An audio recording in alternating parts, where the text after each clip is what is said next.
வாழ்வில் எதை சந்தித்தாலும் அது இனிமையோடு இருந்தாலும் கவலையோடு இருந்தாலும் நோயோடு இருந்தாலும் சுகத்தோடு இருந்தாலும் தோல்வியோடு இருந்தாலும் வெற்றியோடு இருந்தாலும் அல்லது தோல்விகளையே வாழ்வில் கண்டு கொண்டிருந்தாலும் வாழ்வு முழுவதும் இருளானாலும் பிரச்சனைகளால் வாழ்வு இனிமேல் வெளியேறுவதற்கு வழி தெரியாத அளவிற்கு மூடப்பட்டாலும் உயிர் மூச்சு அடுத்த நிமிடத்தில் உங்களோடு இருந்தால் அல்லாஹ் உங்களுக்கு இன்னும் வாய்ப்பை கொடுத்திருக்கிறான். முன்னேறுங்கள்.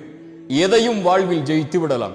நான் உங்களை உள்ளத்தால் தட்டி எழுப்புவதற்குள்ள வார்த்தைகளை நான் சொல்லவில்லை. அல்லாஹ் குர்ஆனிலே சொல்லுகிறான், ஒருவன் முயற்சி செய்தால் அந்த முயற்சியுடைய பலனை பெற்றே தீருவான்.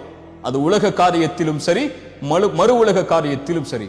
இந்த உலகத்தில் இருக்கக்கூடிய மனிதர்கள் முடிவை பார்க்கக்கூடியவர்கள். வெற்றி அடைந்தாயா என்பதைத்தான் பார்ப்பார்கள். அது ஒரு முஃமினுடைய இலக்கல்ல.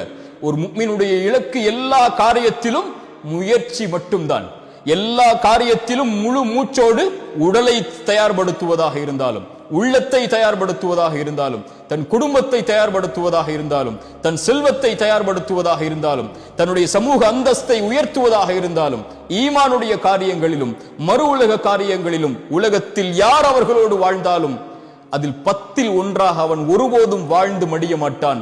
உலக வாழ்வில் இருந்து அவன் கண்ணை மூடும் போது எல்லோர்களை விடவும் அல்லாஹ்விடத்திலே நான் மேன்மையானவனாக, இறை நம்பிக்கை கொண்ட பலமான உறுதியோடு வாழக்கூடிய, அல்லாஹுடைய கதரை உள்ளத்தாலும் உடலாலும் மனதாலும் ஏற்று வாழக்கூடிய இறை நம்பிக்கையாளனாகத்தான் அவன் வாழ்ந்து மறைவான் என்று இருக்கக்கூடிய இறை நம்பிக்கையாளர்களை அல்லாஹ் நேசிக்கிறான்.